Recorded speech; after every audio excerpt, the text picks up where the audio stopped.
ada sekitar 14.758. Persis yang persis. ya. Harga obat branded generik itu 2-80 kali lipat daripada harga generik. Itu bisa sampai dengan harga 22.000. Oleh sebab itu waktu itu kita laporkan. Nah, Prof Jun, saya itu pengen tahu, Prof Jun, tadi kita bicaranya di awal itu kan tentang kualitas obat, terus kemudian sampai ke industri farmasi. Nah, di industri farmasi sendiri di Indonesia ini kan banyak, Prof Jun, ada 200 lebih. Iya, sekarang 200 lebih. 200 lebih, Prof Jun. Nah, terus kemudian sebenarnya ada nggak sih pembatasan dari pemerintah, ya? Walaupun Prof Jun mungkin nggak di regulator, tapi Prof Jun kan sebagai staf ahli di Badan POM. Ada nggak pembatasan dari pemerintah untuk spesialisasi masing-masing industri? Jadi yang saya tahu nih, Prof, yang paling gemuk adalah seperti antibiotik. Iya. Hampir semua industri punya seperti itu.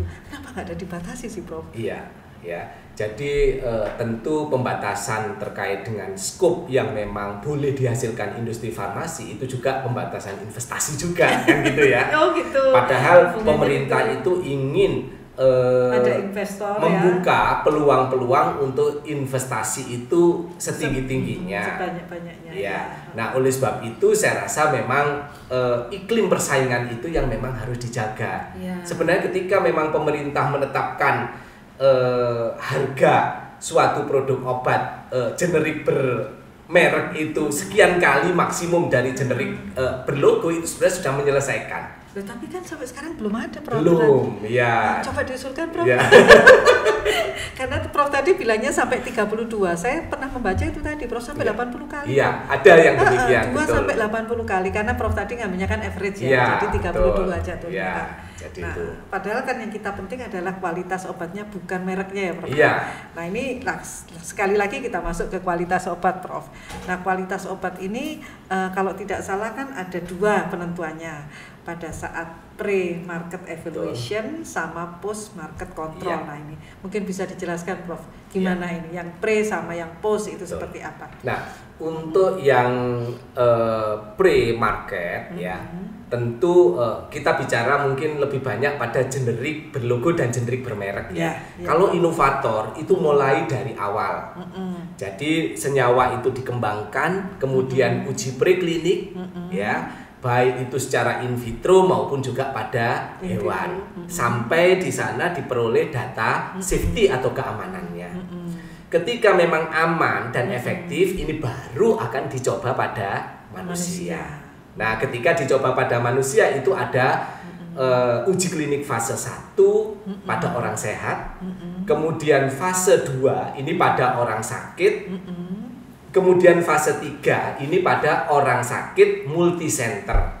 Jadi multisenter misalnya saja dilakukan uji kliniknya tidak hanya pada satu rumah sakit. Ada rumah sakit di Jawa Timur, ada rumah sakit yang mungkin di Jogja, kemudian di Semarang, di Jakarta, Bandung, di Sulawesi, di Papua ya. Nah, itu multisenter. Untuk melihat dengan keberagaman ras dan lain sebagainya, maka tetap memberikan aktivitas dan efektivitas yang baik. Nah, sampai pada fase 3 ini sebenarnya suatu produk obat sudah boleh didaftarkan. Iya. Nah, belum fase 3 belum boleh. Belum boleh ya. Iya. Nah, dari situ nanti ketika didaftarkan mendapatkan izin edar, produk obat diedarkan, kemudian post marketnya dilakukan surveillance. Nah, untuk surveillance ini dilihat side effect yang mungkin dirasakan oleh pasien sebagai penggunanya, ya, sehingga surveillance ini jumlahnya harusnya besar untuk melihat kualitas dari suatu obat. Nah, ini kalau obat itu adalah inovator. Dan untuk post market ini timeline harus diserahkan pada saat memang mendaftarkan produk tersebut pada Drug Regulatory Authority-nya. Ya, jadi itu. Nah, sementara untuk obat generik dan juga obat generik berlogo ataupun juga bermerek ya, ini hanya satu tahap pengujiannya. Setelah suatu produk obat itu dihasilkan, diproduksi oleh industri farmasi yang sudah CPOB, maka dilakukan pengujian karakter fisikokimiawi sesuai dengan kompendial dari suatu produk obat. Ketika memenuhi pada kompendial, jadi ketentuan untuk spesifikasi produk obat tersebut itu harus dilakukan uji bioekivalensi. Uji bioekivalensi itu pada orang sehat tadi. Dan itu juga berlaku untuk inovator. Kalau inovator tadi panjang tadi. Oh iya. Sementara kalau untuk yang generik ini satu potong itu tadi. Oh, sepotong itu karena sudah diwakili oleh inovator. Inovator. Nah, sebagai pembandingnya adalah inovatornya. Oh, gitu. Iya, dengan demikian maka suatu produk obat itu akan dibandingkan dengan inovatornya. Ketika di sana itu menunjukkan ketersediaan hayatinya, ketersediaannya di dalam tubuh kita itu ekivalen, maka dia disebut produk yang ekivalen atau bioekivalen, dan itu interchangeable. Sehingga sebenarnya meskipun ini adalah produk kopi, maka persyaratan di sana untuk pre-market juga sudah ketat, dan industri harus punya quality control untuk menunjukkan bahwa produk tersebut bisa dievaluasi dengan baik. Jadi kalau post market itu intinya kita melihat konsistensi mutunya, betul, kemudian keamanannya, betul, dan satu lagi Prof, informasinya. Iya. Nah, beberapa kali pada saat yang saya alami kan obat ini sudah beredar 5 tahun, ujuk-ujuk ditarik, ujuk-ujuk itu apa bahasanya, Prof? Nah, tiba-tiba ditarik, tiba-tiba ditarik, terus kemudian obat ini sudah lama, Prof, sekitar 10 tahun atau 15 tahun ditarik lagi. Nah, itu juga tidak hanya obat generik yang buatan PMDN, tapi juga ternyata dari luar negeri juga seperti itu. Iya. Jadi memang kalau kita lihat suatu obat ketika memang aktivitas sudah ditentukan, keamanan ditentukan, maka tidak berarti bahwa produk obat tersebut tidak dilakukan evaluasi selama penggunaan. Nah, sebenarnya yang pertama itu bisa terjadi pada saat evaluasi post market. Di sana adanya side effect yang severe misalnya, ya. Nah, ketika ada side effect yang memang severe yang ditimbulkan oleh obat itu, mau tidak mau ketika rasio antara kemanfaatan dengan resiko yang ada itu lebih besar pada resiko, maka obat tersebut harus ditarik. Dan itu berlaku di hampir semua obat itu beredar ya, Prof? Iya. Itu semua. Ada juga yang kedua, itu ketika source-nya berbeda. Source-nya berbeda maksudnya? Jadi misalnya saja bahan baku itu jalur sintesisnya berbeda. Ketika jalur sintesis berbeda, meskipun bahan bakunya yang dihasilkan itu adalah sama, tetapi ketika jalur sintesisnya berbeda, reagen yang digunakan berbeda, itu ada residu yang berbeda. Nah, kalau ada residu yang berbeda, ini faktor yang kedua. Kalau source-nya berbeda, di sana itu jalur sintesisnya berbeda, kemudian ada residu yang bisa menimbulkan efek yang merugikan dan itu teridentifikasi, maka itu juga harus ditarik. Oh, gitu. Iya. Tapi jadi itu harus benar-benar clear ya, Prof ya. Iya. Seperti itu. Oleh sebab itu sebenarnya penggantian dari bahan baku, source bahan baku oleh industri farmasi ini sebenarnya mayor, yang memang harus bisa dibuktikan bahwa di sana itu tidak ada perbedaan antara bahan baku awal dengan penggantinya.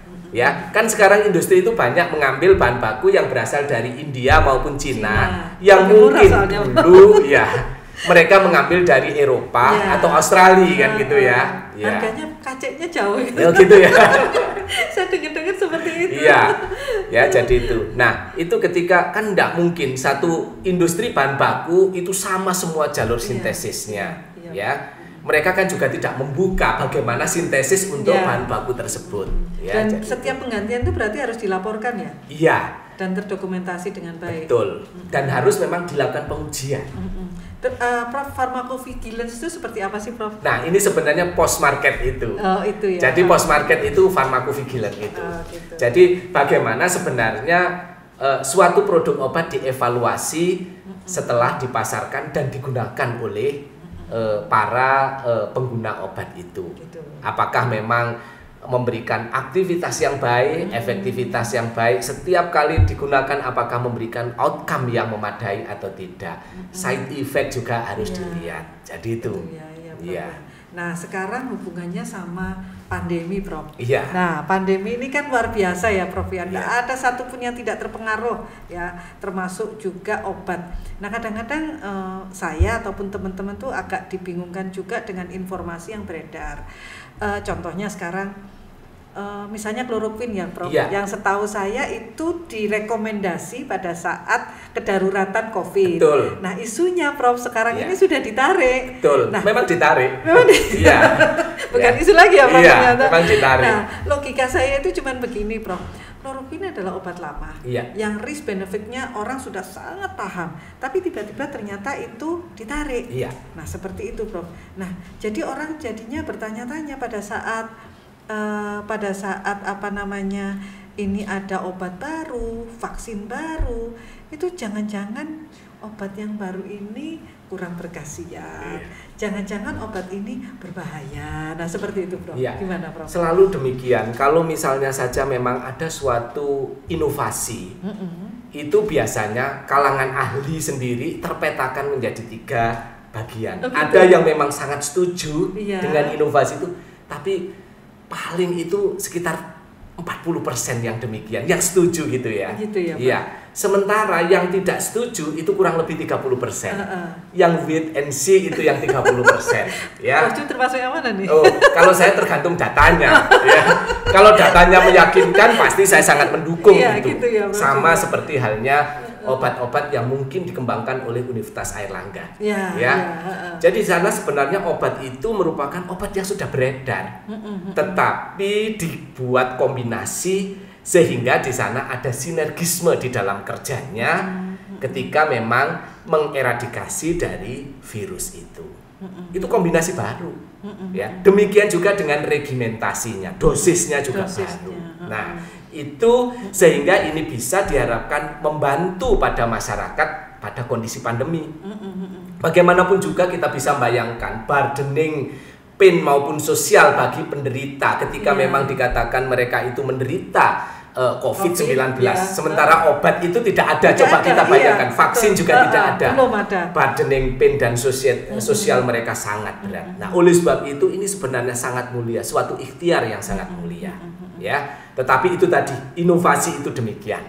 Nah, sekarang masalahnya ketika ada suatu produk obat digunakan, ya, memang pada kondisi pandemik itu uji klinik boleh terbatas. Misalnya saja, misalnya saja kloroquine dan hidroksikloroquine. Uji tidak dilakukan uji klinik pada manusia, pada subjek pasien tidak. Tetapi uji klinik dilakukan secara in vitro, ya. Dengan cara kultur sel yang kemudian diinfeksi oleh SARS-CoV-2, ya, kemudian diberikan suatu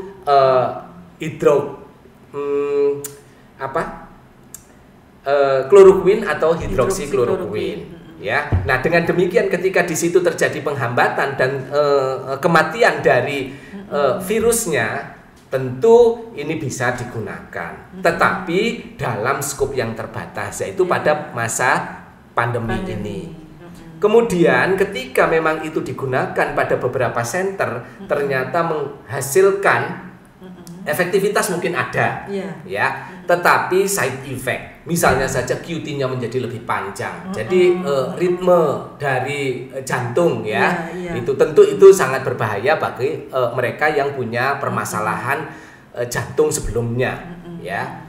Terus kemudian juga mual muntah, itu luar biasa kuatnya, ya. Nah, oleh sebab itu berdasarkan evaluasi ketika memang produk obat itu digunakan, side effect-nya besar, maka di sana obat itu ditarik kembali, tidak digunakan atau tidak direkomendasikan untuk digunakan.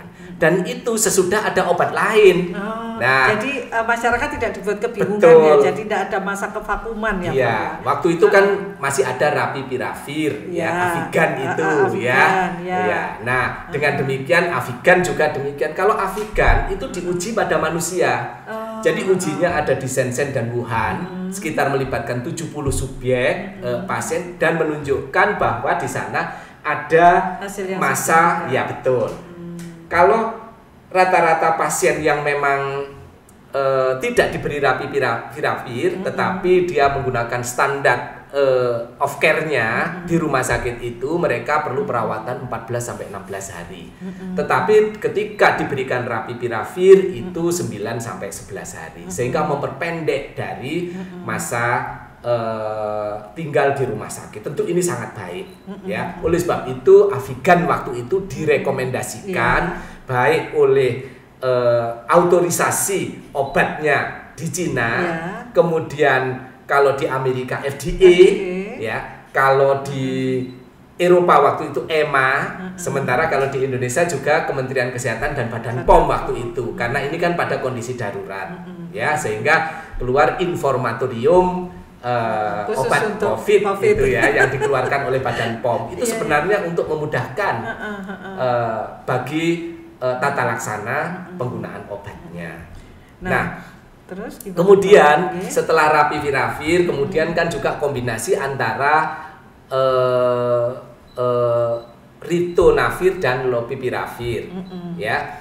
Nah, itu dengan asitromisin, itu juga menjadi kombinasi yang direkomendasikan. Dan saat ini saya rasa remdesivir ya, yang lagi ini, betul lah. Remdesivir ini kalau kita lihat publikasi pada New England Journal Medicine itu ya awal Oktober.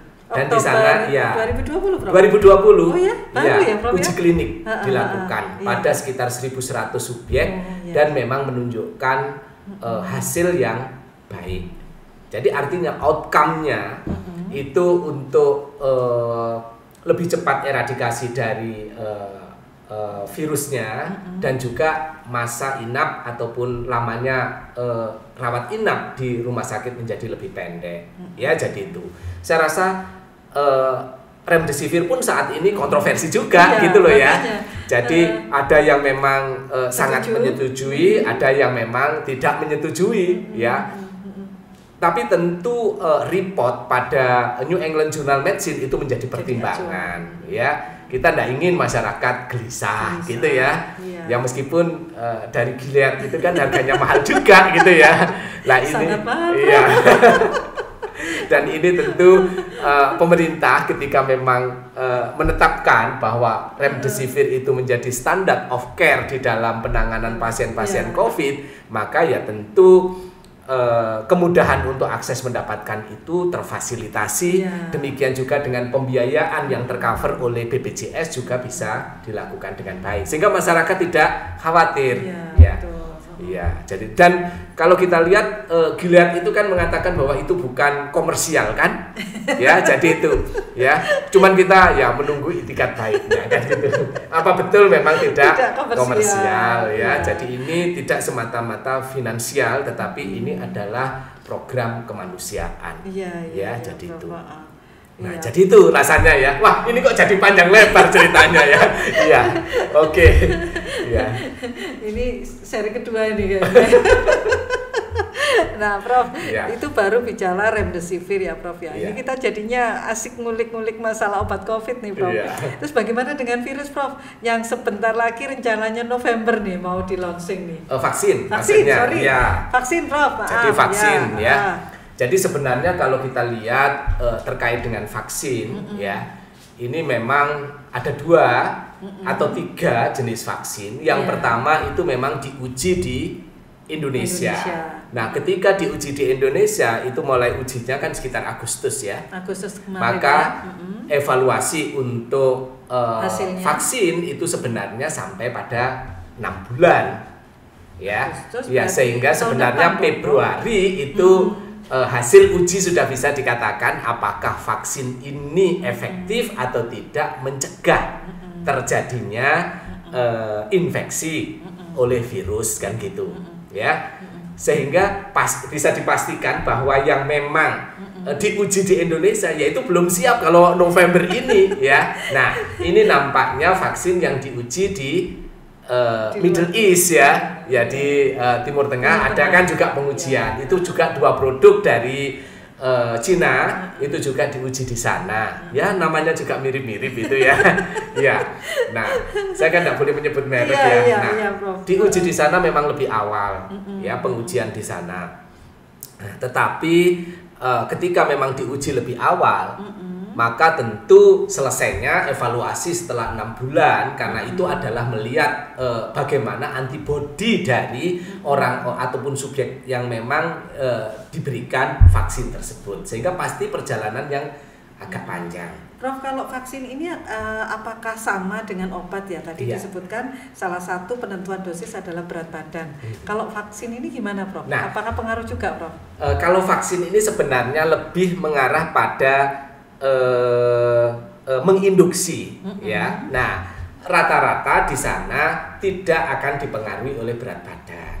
Ya, rata-rata tidak terpengaruh berat badan ya, Prof. Ya, jadi apalagi ini sebenarnya adalah vaksin yang memang tujuannya adalah menstimulasi. Nah, kalau misalnya saja dalam stimulasi itu memang tidak memberikan hasil yang sangat memuaskan, itu biasanya diberikan booster, ya, kemudian induksi yang kedua, ketiga, dan seterusnya. Jadi itu biasanya. Nah, kita berharap bahwa vaksin yang memang dihasilkan ini betul-betul mengikuti kaidah di dalam uji klinik untuk vaksin, sehingga efektivitas itu bisa dijamin. Uji klinik untuk vaksin maksudnya apakah ada perbedaan dengan uji klinik untuk obat yang peroral, Prof? Iya, kalau uji untuk obat secara peroral itu kan dilihat khasiatnya. Iya, Prof. Jadi misalnya saja kalau analgesik itu ya berarti gimana dia menghilangkan nyeri, ya. Kemudian kalau ada kuman itu berarti seberapa besar dia mampu membunuh kuman. Kalau vaksin ini kan diberikan pada orang yang sehat, kemudian bagaimana respon antibodi yang dihasilkan.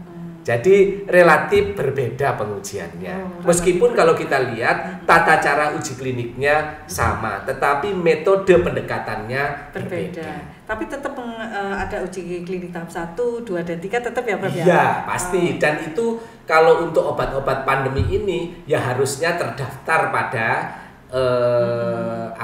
websitenya WHO misalnya saja, ataupun juga kelembagaan lain seperti halnya clinicaltrial.gov itu ya. Itu untuk bisa dievaluasi oleh semua pihak setiap tahapan yang memang dilakukan. Jadi bisa di tracking ya, tahap per tahapnya ya, Prof, ya. Dan itu pengawasan ketat. Gitu kalau misalnya saja pada tahap 1 dia itu mempunyai aktivitas yang baik, ya, resiko yang rendah, baru lolos untuk tahap yang kedua. Jika di situ tidak bisa, ya tidak akan lolos pada tahap berikutnya. Yang menentukan lolos tidaknya, Prof? Nah, itu regulator, ya, karena regulator harus lakukan monitoring dengan ketat, ya. Dengan demikian itu yang biasa dilaporkan pada WHO, ya. Jadi itu oleh sebab itu landscape dari WHO itu selalu dipublish sehingga masyarakat dan profesional itu bisa lakukan evaluasi juga, gitu ya. Jadi kita harus selalu update ya, Prof, kalau ya, tahu. Demikian. Ya. Iya, ini kayaknya obat COVID ini benar-benar jadi suatu tantangan tersendiri nih bagi dunia kefarmasian. Yang masalah itu sebenarnya kalau vaksin COVID ini kan RNA virus ya, COVID ini, SARS-CoV-2 ini. Nah, itu mudah sekali mengalami variasi atau perubahan. Kita saja untuk yang di Surabaya dan Jawa Timur kita mendapatkan lebih dari 10 variannya. Nah, jangan-jangan, Prof, begitu vaksin ini ditemukan ini sudah berubah. Nah, itu yang mungkin terjadi, tapi kita tidak mengharapkan itu yang akan mengalami ke depan ya. Jadi kita harapkan memang tidak semudah mutasi dan lain sebagainya, tidak semudah membalik telapak tangan ya. Oleh sebab itu ketika memang virus itu ada variannya ya, maka tentu sebagai penanda utama dari virus itu masih tetap ada, sehingga tubuh kita yang mendapatkan vaksinasi ya itu masih bisa menghasilkan antibodi yang itu sebagai memori di dalam tubuh kita ketika ada virus yang memang punya protein yang mirip atau sama, maka antibodi itu bisa dihasilkan dan itu bisa melindungi kita gitu semua. Ya, moga-moga lah, Prof. Berarti nanti kalau vaksin itu ditemukan, berarti harus semua orang ya, Prof, divaksinasi. Ya. Sebenarnya memang efektifnya demikian, tetapi tentu ada priority, ya. Orang-orang yang memang rentan, ya itu yang memang harus mendapatkan imunisasi terlebih dulu ya, atau vaksinasi terlebih dulu. Misalnya saja tenaga-tenaga medis yang menangani pasien ya. Terus kemudian juga orang-orang pada usia-usia tertentu. Ya, dan jadi itu. Komorbid juga ya Prof ya yang ya, jadi itu. Dengan demikian tentu ketika banyak orang bisa dilindungi dari penggunaan vaksin itu, juga tidak akan terjadi penyebaran yang luar biasa. Ya, ketika memang menginfeksi pada seseorang yang sudah tervaksinasi, ya maka ya vaksin tersebut virus tersebut kan tidak mampu menimbulkan virulensi. Dengan demikian bisa dimatikan dan tidak akan menular pada yang lain kan. Ya. Nah sekarang masalahnya itu ketika pertahanan tubuh kita lemah terinfeksi, menular pada orang lain dan seterusnya. Nah rantai itu yang memang harus dipotong. Ya jadi itu, dan vaksin salah satu pemotongnya. Nah kalau menurut ini analisa Prof Jun nih, Prof Jun, sebenarnya sampai kapan sih ini Pak? Ini menurut Prof Jun ini. Kalau perkiraan kita di awal itu sebenarnya sampai Oktober ini harusnya selesai. Harusnya selesai. Iya, dilihat dari tipologi dari virus dan juga experiences pada negara-negara yang memang sudah mengalami pandemik lebih awal ya, itu terselesaikan setelah sekian bulan ya, 6 sampai 8 bulan itu selesai ya. Dulu prediksi kita itu juga sama dengan mereka ya. Nah, memang di sana perlu penanganan yang ketat, penanganan yang intens ya, sehingga tidak berlarut-larut. Nah, di Indonesia ini kan lebih panjang, ekornya panjang ini. Iya. Sampai kita disuspend 58 negara ya Prof. Nah, iya. Ya semoga kalau kita lihat masing-masing kota ini kan sudah mengalami penurunan ya. Dari yang dulu red area menjadi orange ya. Kita harapkan orange menjadi yellow ya, dan kita tentu mengharapkan ini berakhir, sehingga prediksi kita kembali ya, kita lakukan prediksi ya, kajian ulang itu April 2021 ya. Moga-moga ya Prof ya. Nggak lebih dari itulah Prof, jangan sampai itulah. Udah bosen rasanya kita. Iya. Ini kita sudah 8 bulan ya. 8 bulan jenuh. Kalau 9 bulan udah lahiran ya Prof.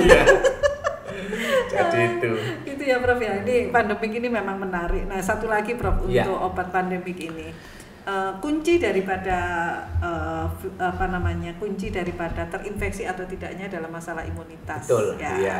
Nah, mungkin Prof Jun punya saran nih bagaimana cara meningkatkan imunitas nih, karena masing-masing orang itu punya cara tersendiri. Ada yang vitamin aja, ada yang imun booster, ada yang food supplement atau apalagi lah. Nah, seperti mungkin ada tips khusus Prof? Jadi kalau kita lihat sebenarnya untuk saat ini yang paling tepat memang kita harus meningkatkan imun sistem kita, dan yang kedua kita harus membuat barrier dengan menggunakan dan menerapkan protokol kesehatan.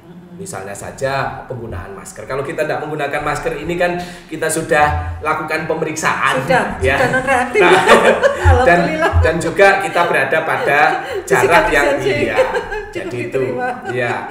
Nah, itu yang memang harus diterapkan untuk pemenuhan protokol kesehatan ya. Kemudian yang kedua tentu memang imun kita ditingkatkan. Nah, imun ditingkatkan memang dengan cara macam-macam. Yang pertama, kita bisa menggunakan suatu herbal ya, yang di dalam tubuh kita mampu membantu metabolisme. Dengan demikian tentu ketika metabolisme lebih baik, maka kesehatan seseorang akan menjadi lebih baik. Stres oksidatif akan berkurang ya. Jadi itu.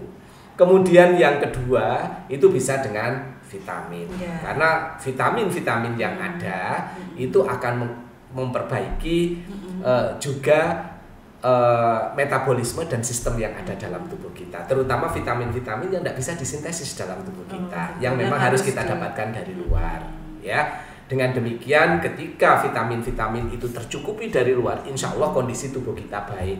Dan virus itu kan bisa menginfeksi ketika kondisi tubuh kita dalam imunitas yang rendah. Ya, jadi itu. Untuk imun booster saya rasa itu juga baik diterapkan, ya, sehingga sebenarnya pada kondisi pandemi banyak pilihan yang dilakukan, ya, dan itu tidak salah, sah-sah aja ya, Prof, ya. Tidak salah. Dengan demikian jangan sampailah kita itu menjustifikasi bahwa produk A itu yang lebih baik digunakan dan seterusnya, sehingga produk A itu luar biasa mahalnya naiknya gitu ya. Betul. Dengan berbagai macam pilihan, maka tentu di sana seseorang bisa memilih dengan baik untuk kesehatan mereka, ya. Nah, dengan demikian mereka semua akan sehat. Bayangkan kalau terjadi ras pada merek tertentu gitu ya. Ya, orang tidak mati karena virusnya, tapi mati karena rasnya itu ya. Kayak panik buying kemarin. Nah, jadi yang seperti bulan Maret itu aduh luar biasa. Mereka saling berlomba-lomba untuk menyerang tertentu. Ya. Oke, Prof, terima kasih banyak Prof Junaidi, luar biasa pencerahannya. Dan teman-teman, kita sudah mendengarkan banyak hal dari Prof Jun. Yang pertama tentang kualitas obat, yang kedua tentang bagaimana kita mengulik tentang obat mengatasi di era pandemi ini. Sekali lagi terima kasih Prof Jun. Sama-sama, semoga memberikan manfaat. Kita tebar manfaat sama akhirat. Betul. Amin. Terima kasih. Salam sehat. Salam sehat semua ya. Sobat sehat, jangan lupa like bagi yang suka channel ini. Jangan lupa komen untuk yang ada komentar tentang kesehatan, dan share agar semua orang bisa menjadi sehat. Subscribe agar channel ini bisa lebih sehat dan berkembang.